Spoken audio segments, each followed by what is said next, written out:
Hi there. Welcome to Achiever Today. My name is Mirza Adam, and today I am going to discuss a very important tense, which is present perfect tense.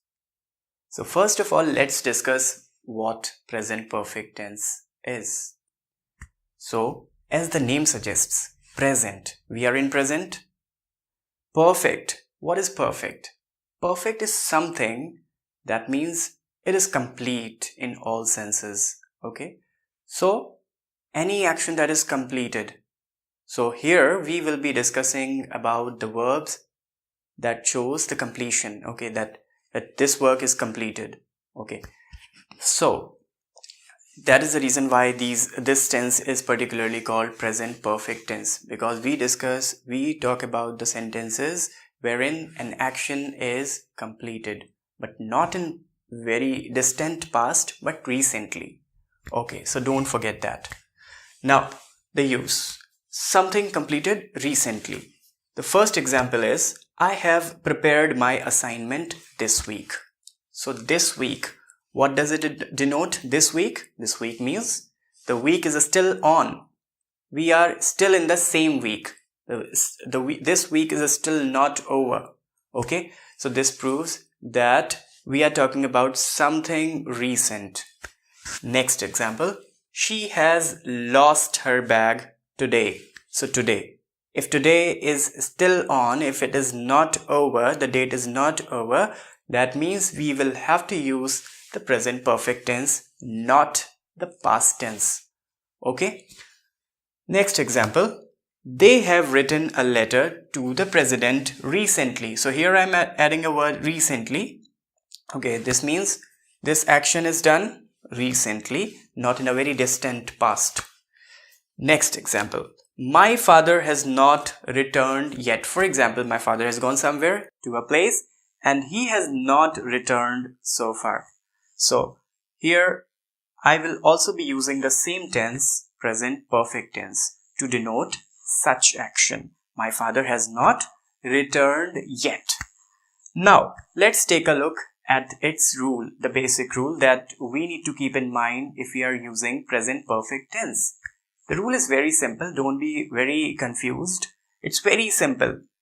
Never use a past adverbial. So what is a past adverbial? Past adverbial, it is any word that denotes the pastness in it. I mean the words like I have added here, yesterday, last week or last month, or any past date. For example, if I say 15th August 1947. Okay, so this is a past date. Any day or any past day. So if I'm using a day which is already over in the past, so I will not be using present perfect tense, but rather past indefinite tense. Okay, in that case.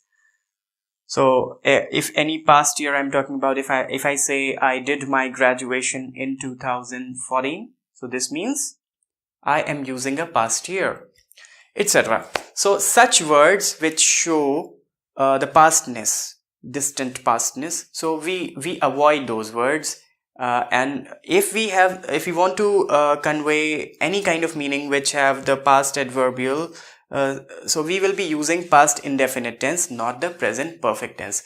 So be very clear that if we are talking about something which is completed recently, okay, so we will be using present perfect tense. Now let's take a look at the formula of present perfect tense. So what will be the structure like?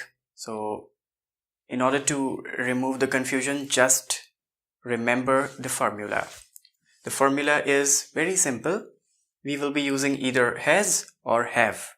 So where to use has or where to use have, it's not very difficult. It's very easy, because has is used with singular subject and have is used with the plural subject.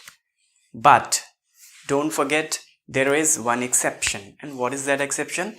That exception is we always use have with I. If the subject is I, we always use have. I is singular, but we use have with the subject I. But this is just an exception. Besides this, everywhere with every singular subject we use has, and with every plural subject we use have. Now, the question is, what is subject? I am sure that you must be knowing what a subject is. Subject is very simple. The something that we talk about in a sentence, that is the subject.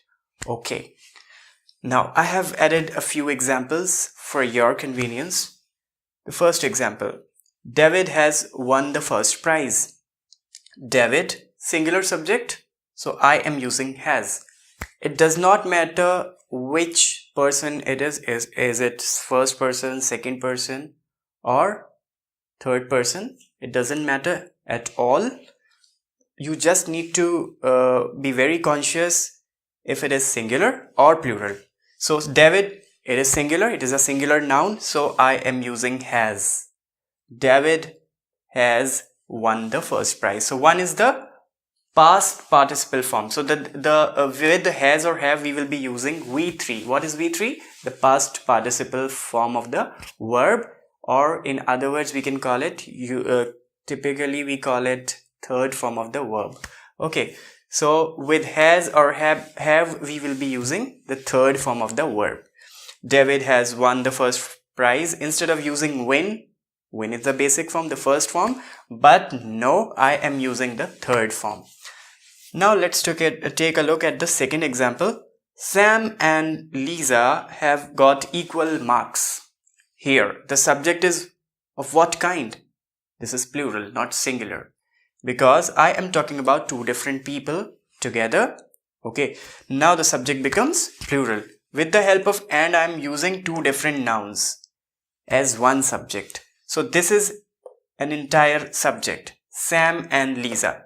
Sam is not the subject, Lisa is not the subject, but this whole expression is a subject. Sam and Lisa have. Now why I am using have here, not has? Just because the subject is plural. Sam and Lisa have got. Now got, I used got, not get. Get is the basic form, the first form, but I'm using got. Again, the third form. So with has or have, I should always use the third form. Okay, Sam and Lisa have got equal marks. Now let's take a look at the third example. I have played hockey since childhood. So I have played hockey. I told you that with I we always use have. This is the only exception.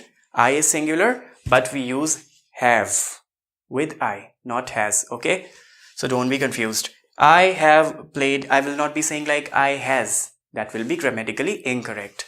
I have played hockey since childhood. So this is something which I have been doing continuously since my childhood. Okay, and it is still in process. It is still in continuation. I have not stopped playing hockey. I still play hockey. So that is the reason why I am using present perfect tense, not any other tense. I have played hockey since childhood. Okay, now the last example. Nobody has received the full attendance. Nobody. Now what is nobody? Do you know? Is it singular or plural?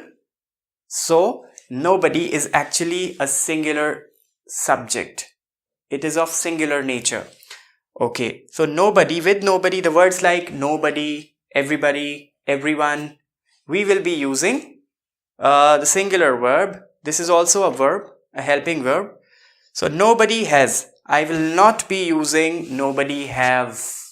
Okay, so nobody has received the full attendance. So received, this is the third form of the verb. Again, that is the past participle form of a verb. So now let's take a look at the few examples with which we will be clearing our doubts about the use of present perfect tense. If we have different types of sentences, basically we talk about three major types of sentences.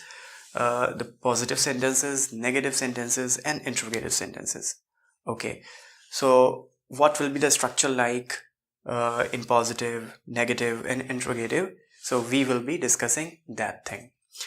Okay, so if we have positive sentences, that means something which is a statement, a simple sentence, a positive sentence without a negation, without a question. It is a simple statement, so that means a positive statement. So for such sentences we will be using it without any words like not or any question word. Okay, let's have a look at the first example, the positive sentence. I have uploaded a new picture on Instagram. Here with I have used have, not has. So again, the subject verb agreement should meet. Okay, so the verb should agree with the subject. Uploaded, the third form, a new picture on Instagram. It's very easy. We have already discussed so many examples. Next, she has graduated from IIT Delhi. So this means that she has recently completed. I'm not talking about the time when. So this definitely proves that if I'm using this has, this means she has completed her degree recently. So she has graduated. The basic verb is graduate, but graduated is the past participle form, that means the third form. Okay, now if we have negative sentences, so what will be the sentences like, the structure? He has replied yet, the first example. Let's take a look. He has replied, sorry, I have forgotten to write not. He has not replied yet. So here I am using not. He has not replied yet. So not will come after the word has. Okay, next example. His parents have not. His parents have not submitted his college fee. So his parents, plural, I am using have, not has. And after has or have, we use the word not. His parents have not submitted his college fee. So these two are the examples of negative sentences. This is very easy to understand. Now let's talk about the interrogative sentences. As I've already told you that basically broadly interrogative sentences are of two types. One is polar and the other is non-polar. So first one, polar. What are polar questions? Polar questions are those which demand an answer either positive or negative. So the first example of a polar question in interrogative sentence, has he ever helped you? Has he ever helped you? So here the question demands an answer either positive or negative. Next example, have you joined my classes? Have you joined my classes? So either the answer will be yes, I have, or no, I have not. So that's very simple. Next, these last two sentences are the examples of non-polar questions. So what are non-polar questions? I have told you in my previous videos also that non-polar questions are those questions wherein we should have a very specific answer. We cannot have an answer in yes or no. So we will have a definite, specific answer. If I reply either positive or negative, that means the answer is wrong. Okay, so where has your brother gone? So where has your brother gone? Here I am using a question word. Question word. Where has your brother gone? So this means I am using here gone. So let me distinguish between these two examples. I have deliberately added these two sentences here just to clarify the doubt. Most of the time students are confused with the verb gone and been. So let me clarify this thing. Where has your brother gone? Here the first sentence means that your brother has gone to a particular place and he has not returned so far. This means he has gone somewhere. If I say my brother has gone to New York, this means my brother is still in New York. He has not come back from there so far. Okay. So in that case, I will be using the verb gone. Where has your brother gone? Okay. Now the second sentence It is almost similar, but there is a difference in meaning. What is that difference? Let me tell you. Where has your brother been? So there is a difference, definitely a difference, and that difference is here my brother had gone somewhere, but now he has returned. He has returned to his house or to his place. Okay, so where has your brother been? It means that if my brother has been to New York, if I say my brother has been to New York, so this means my brother went there, but now he has come back. So in this case, I will be using the word been, not gone. So this is the difference between gone and been. And these two are the examples of non-polar questions. And basically they are interrogative sentences. Okay, I hope this present perfect tense is clear to all of you. And if you have liked my video, please do like, share and subscribe. Thank you so much. And we will discuss another tense in our next video. Have a nice day.